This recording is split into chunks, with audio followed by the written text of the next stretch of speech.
Du vrai avec Patrice Boisfer et Alice Darfeuille. Nous recevons ce soir Michel Fugain, auteur, compositeur, interprète et causeur, Alice. Causeur, en effet. D'abord, il faut savoir que 2017, c'est l'année de ses 50 ans de carrière à Michel Fugain. Une carrière marquée par les chansons les plus populaires des années 70, en solo ou avec sa troupe du Big Bazar.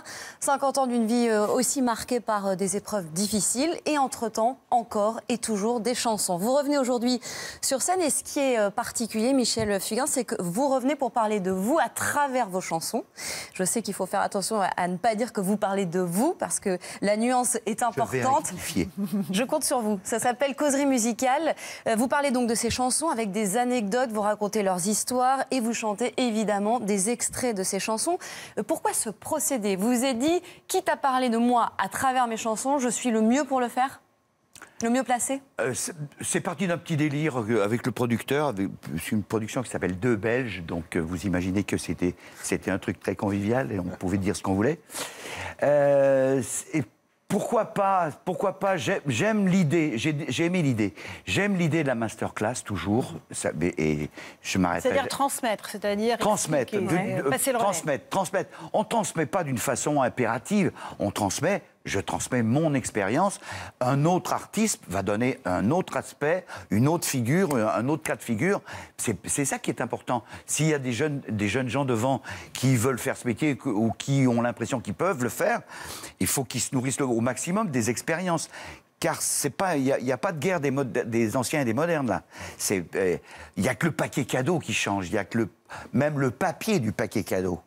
Sinon, le vrai du vrai, le fond du problème, il reste exactement le même. C'est-à-dire qu'il y a un peuple. En exergue de cette causerie, il y a un grand poème, c'est l'âme d'un homme. Une grande chanson, c'est l'âme d'un peuple. Donc il y a forcément un moment où on évoque le peuple en question. C'est nous. On a une âme, on n'a plus d'âme, puisque en même temps on contrôle qu'il n'y a plus de chansons populaires. Là, c'est de la sociologie, c'est plus de la musique. Mais on ne peut pas dissocier la chanson. Pour vous, ça va ensemble. On ne peut pas dissocier la chanson de la société. Pas vrai. Une chanson est toujours un marqueur, je l'ai dit plusieurs fois, un marqueur précis d'une société à un moment donné. Dans vos chansons, il y en a une particulièrement qui symbolise une époque. C'est pas forcément les gros tubes, mais... un peu quand même.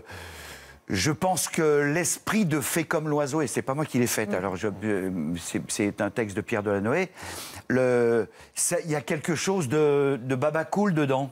Et je pense que les gens s'y sont pas trompés, le côté Babacool a plu à ce moment-là. C'est vraisemblablement la seule chanson sur laquelle je pinaillerais actuellement avec Pierre. J'ai plus l'occasion. On va regarder ce que ça donne, parce qu'on parle, mais on va voir ce que ça donne, donc Michel Fugain sur scène. Et commence l'aventure du Big Bazar.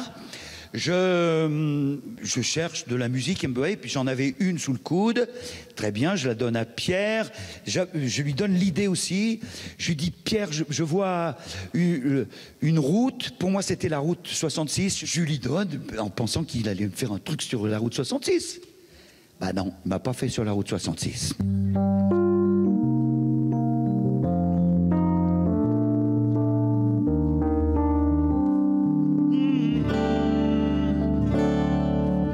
C'est un beau roman, c'est une belle histoire, c'est une romance d'aujourd'hui. J'insiste, c'est quand même vous, c'est votre histoire, c'est votre vie. Vos chansons, c'est votre vie.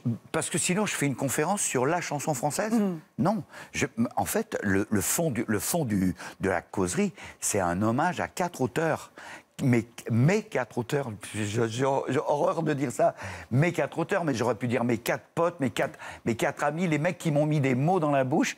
Je ne suis que mélodiste, je fais des airs, moi. Depuis 50 ans et quelques, je fais des airs. Mais Michel, ce qui est fabuleux, c'est que votre histoire, elle devient notre histoire. Et qu'on a vécu, nous, notre histoire sur les chansons, votre histoire.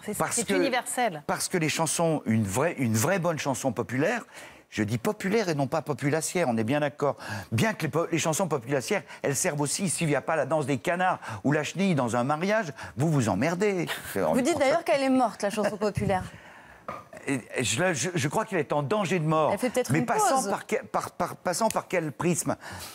à partir du moment où la chanson populaire, une grande chanson est l'âme d'un peuple, s'il n'y a plus de chansons populaires, c'est quoi? C'est parce qu'il n'y a plus d'âme ou parce que l'âme, parce qu'il n'y a plus d'âme, il n'y a plus de chansons? C'est l'œuf et la poule, quoi. Qu'est-ce qui se passe? Et si, et là on revient à la sociologie, c'est, entre guillemets, c'est s'il n'y a plus d'âme, à qui profite le crime? Qui c'est qui nous a gommé notre âme? Qui? Et là, j'arrive à mon prisme à moi, à savoir que je pense que le coupable, c'est le marché.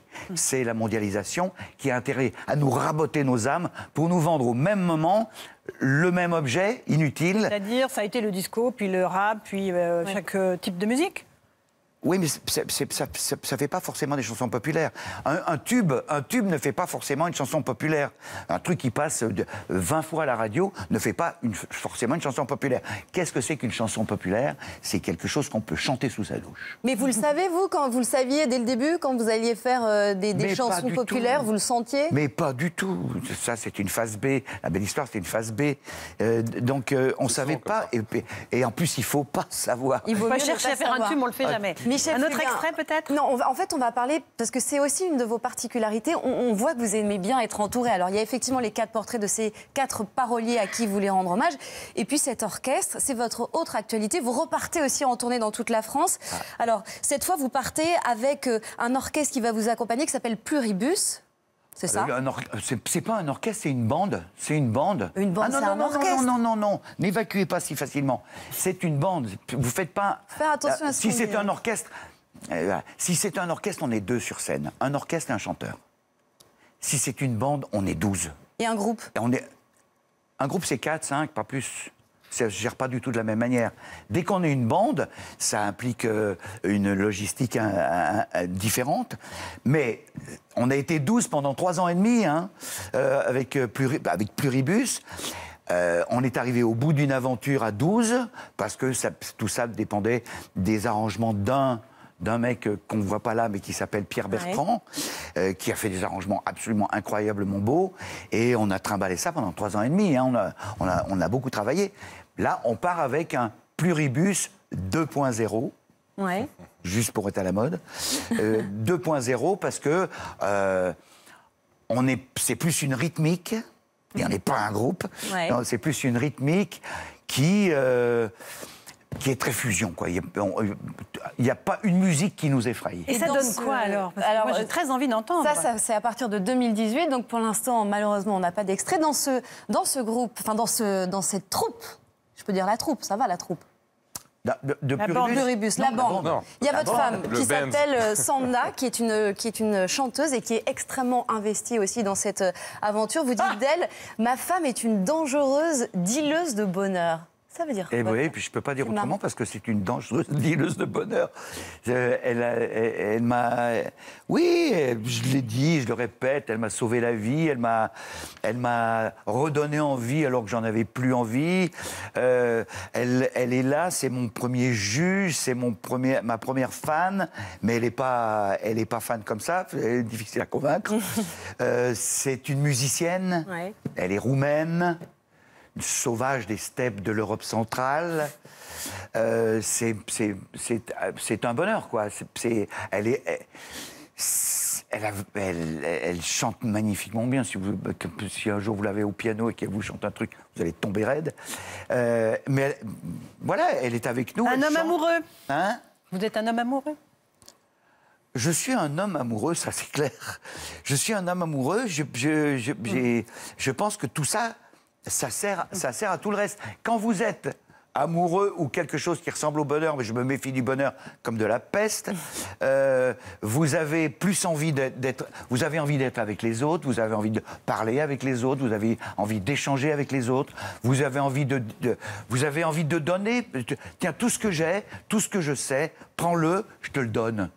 Et c'est ce que vous allez faire donc sur scène et à travers cette tournée dès l'année prochaine. Et au théâtre de l'Atelier, c'est ça la causerie musicale. L'Atelier, après on commence en janvier, on est à la Renaissance, c'est le lundi, on remplit les salles en fonction des gens. C'est pas un spectacle, donc on sait pas, on n'a pas de critères.